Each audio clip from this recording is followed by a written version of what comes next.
Ethan Van Sciver's been in a very bad spot this year. He just turned on a dime and decided to start attacking Eric July relentlessly on his channel, on his Twitter. It like consumed his entire life. And while he made a lot of super chats from like trolls who want to like get people going on and fighting between creators for the blood sports of this whole deal, what he's done is actually shrunk his audience quite a bit. And he's made the people who actually cared about comic books and cared about the whole comic book industry and actually doing something, creating a culture war, and fighting against Marvel and DC. All those people have tuned out of what Ethan's doing, and they've started following people like me and Eric July and others who actually are here genuinely trying to save comic books and do something different. Because it's been very clear that Ethan Van Sciver doesn't care about comics at all. He just cares about his own ego. He cares about people not outperforming him, and he's descending into lolcow territory. It's really, really sad to watch. But this is another situation. It's like your boy Zach, who just dropped below 100,000 subscribers.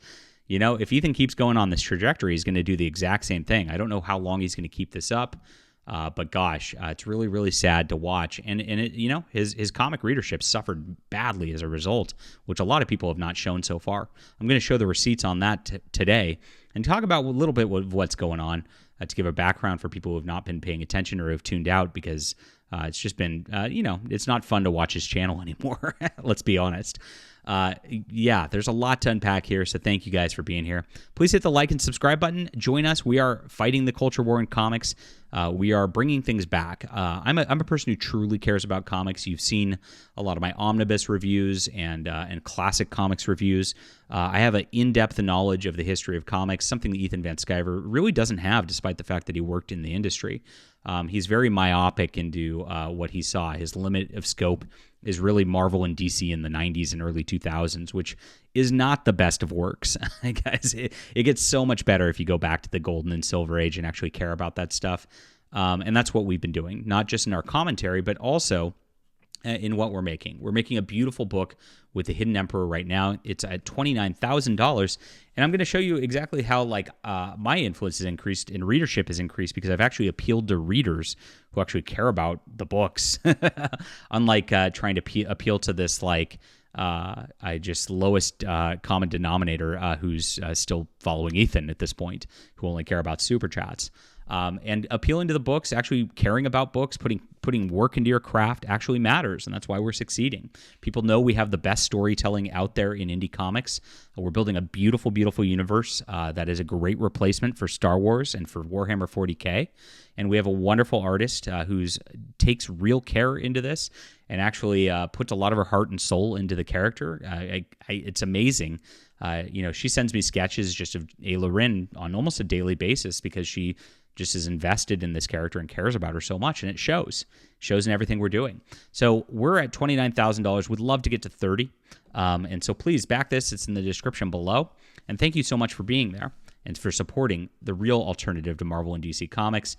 We oppose wokeism in all of its fashions, and we're going to continue to do so. We're never going to change. We're never going to waver. We're never going to falter. We're never going to get sidetracked like this.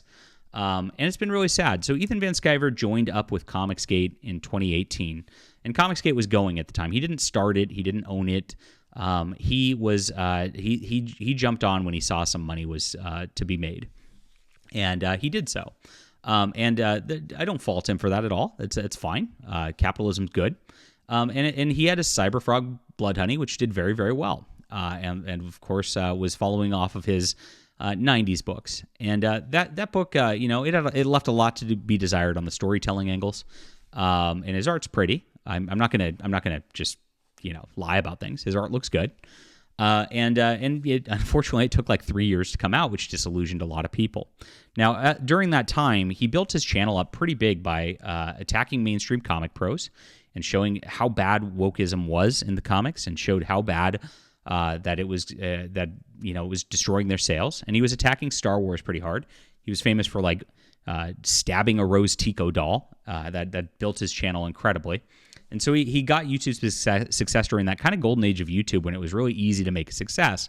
I was an idiot at the time and decided not to really do YouTube. I tried to write articles, and it turned out that people who read my articles get much more fame and all that than the people who actually write the articles.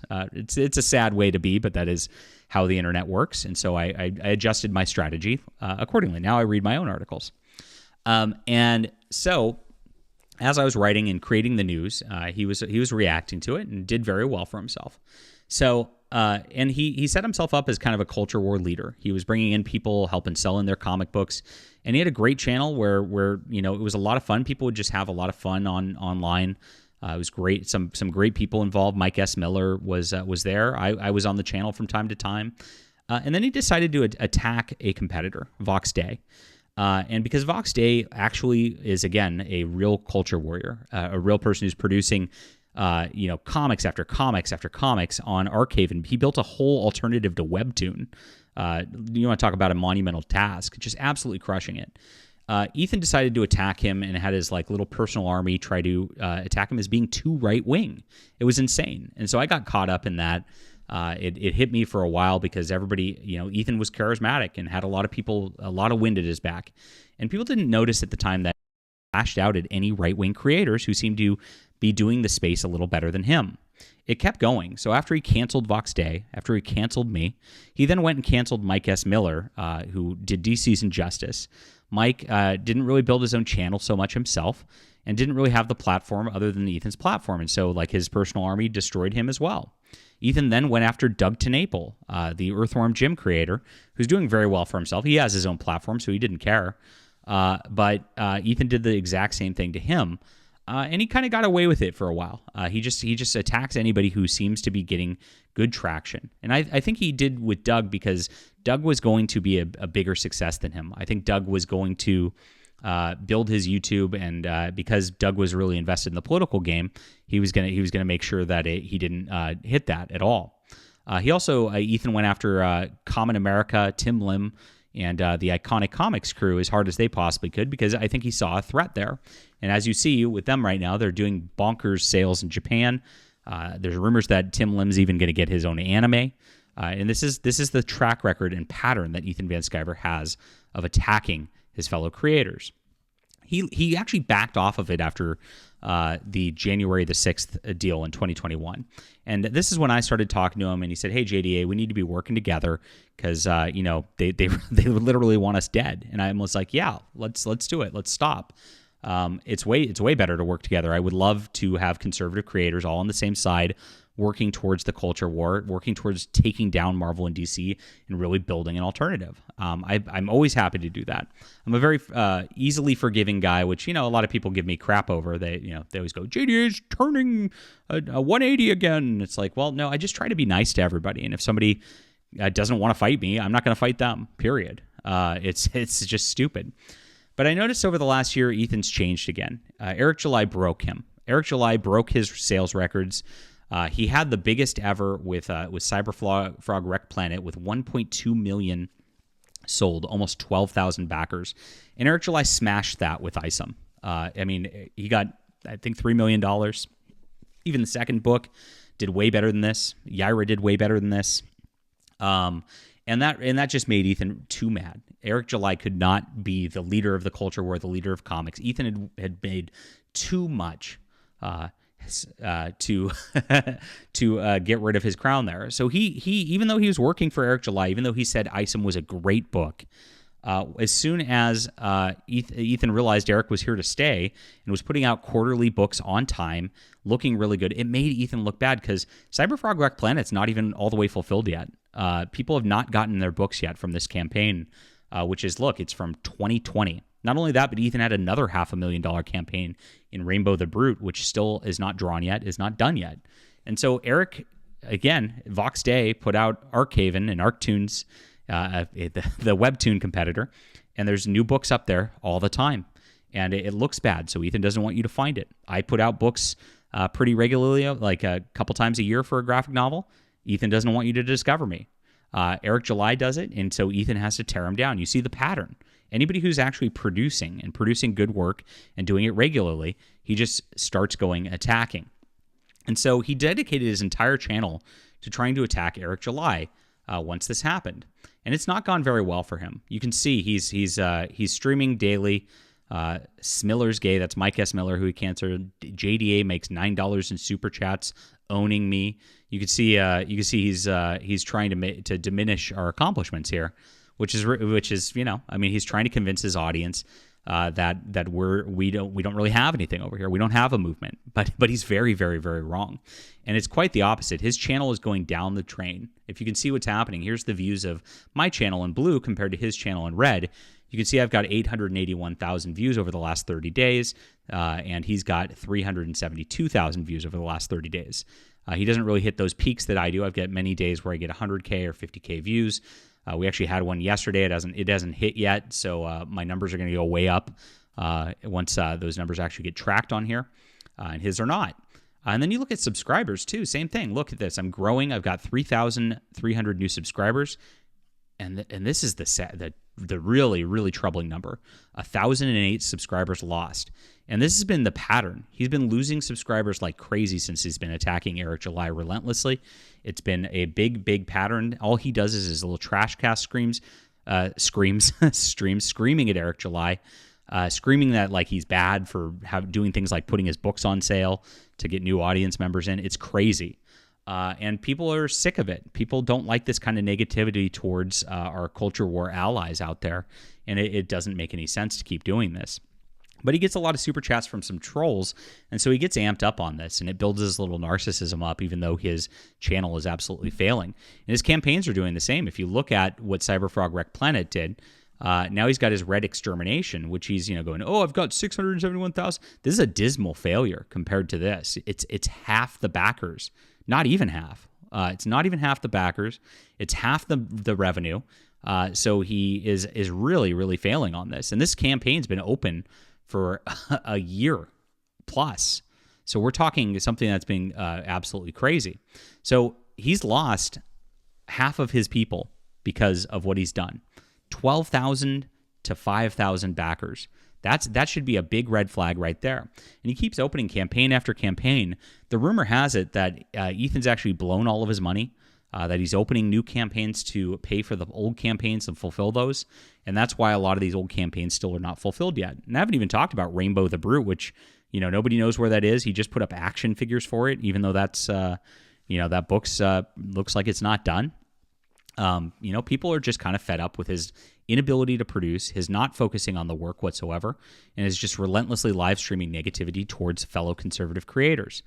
Now, he decided to attack me the other day too, which was a big mistake on his end.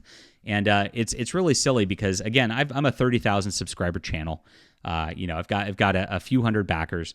Him being threatened by me is silly, but you can see I'm outperforming him on YouTube, and he can't handle that. And so that's been a typical thing. He started going at my books, telling everybody they're trash, to try to get them to not back them the other day. And he got blown out in the comments. Like, a lot of people were just like, the book you're talking about, Deus Volt, is a really good book. And it is. From the writing to the artwork, it is really a classic. It reads like Prince Valiant or like the Conan 70s comics, and Ethan knows that, and he doesn't want his audience to discover that. But my audience knew better. When they saw that, they just were like, wow, Ethan's really gone off the rails. And I got so many beautiful comments, even from people who hate me, and people, don't like, there's personality clashes or whatever. I don't care. It's fine. But a lot of people said, I hate JDA, but that book was fantastic. And when I said that actually filled my heart with joy because, honestly, it's about creating good books. It's about creating quality content. It's about creating that alternative. And we really are. And so you can see we're at $29,000. And I've got 26 days to go on this campaign, which is really big. And where we're at, Overmind ended at $33,000. So I'm actually like $4,000 off and change of my old total. I'm almost about 140 backers away, 150 backers away from what I was. And the campaign's not closed. So we're gonna pass that really good. If you don't know how these campaigns work, the last few days is when it really ramps up. For Overmind, the last 4 days made $10,000. So if that holds true here, we're looking at possibly $40,000, and we're going to definitely beat the backer total by that point for sure. So the word is getting out, despite the fact that Ethan is lying about the books. The fact that he used to say they're fantastic, by the way. He used to go, "Oh, great books. That looks wonderful. This is exactly." He told me it was exactly the type of books that I should be making when it was Deus Vult at the time. And then, now that he wants to attack me, he's saying the book's bad, right? It's just like he does with Eric July. Very, very sad. And so we're winning. And the reason we're winning is because we are staying on target. We're fighting the culture war. We are making sure that, Marvel and DC are held to task. We're doing it. We're reporting on it. We're making the good books that are great alternatives. We're coming out with them. And by the way, we're going to ramp things up. You think Ethan's mad now. I'm going to start doing these quarterly because I can get them out quarterly and build a beautiful universe that is a wonderful thing for you guys to check out. The next one's going to be a Space Marine book, and you're going to absolutely love it. Our science fiction is second to none, and that's why we continue to grow. And we're showing the model here is not going around and just attacking your fellow creators, not just attacking people over and over, because it doesn't work. If you look like, you could see Comicsgate Kings when he's not on the attack topic, he's at less than 10,000 views. He gets half the views, just like when he just talks about his own stuff. And that's the deal. He's killing his own channel because people are so fed up with just attacking people on our side. We need to do better. We need to be better. This is exactly why your boy Zach's channel is under 100K now. He's attacking everybody on our side rather than just staying on target. His last campaign failed dismally. It's at half the dollar amount mine is now. And Ethan's on that same trajectory. So he's got a little bit more goodwill from people because of his work on Green Lantern back in the day. Zach didn't really have that. But he's going to burn through that very, very quickly if he's not careful. And gosh, I hope this is a wake-up call to him because by the numbers, he's doing very, very badly. And we're doing great over here. And I appreciate you supporting the real alternative to Marvel and DC with us. The best is yet to come. We're building. Things are fantastic. And we appreciate all of our allies out there. We may not agree with everybody all the time. I may not love every book that every person comes out with on things. But you know what? I don't have to attack them either because there's a real enemy out there. And they do want us all dead. They have blacklisted us all from the industry. They have destroyed comics. And we're going to bring it back. And we're going to make comics great again. All right. Leave a comment down below with what you think about this. Hit the like and subscribe button. Make sure to back the Hidden Emperor today. Really appreciate you for being there. And we'll be back soon.